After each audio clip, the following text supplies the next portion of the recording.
Good morning, dear students. Welcome to science class. How are you all? I hope you all are doing well. As we are discussing chapter number 14, some natural phenomena. So in previous class, we see how electrons are identified.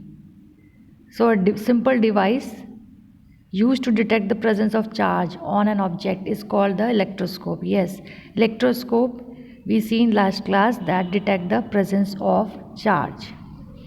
Today we will see if we summarize all the characteristics of charge discussed so far. So number 1 is that the outer part of almost each atom contains some electrons. Means each atom or each material, the outer part have some electrons which can be knocked off by rubbing. And during the process of rubbing of two bodies, electrons from one object gets transferred to the other. Another thing is that the objects that gains electrons become negatively charged and the object which loses electrons become positively charged. And when two charged objects are brought close, they repel each other if the charge on them are of same type. And if they are opposite, then they attract each other. Charged no longer objects are stationary or fixed. So when two charged objects are brought in direct contact or through a metallic conductor, charge flows from higher level to the lower level until the level of the charges on the two object becomes equal. So these are some basic characteristics about charge.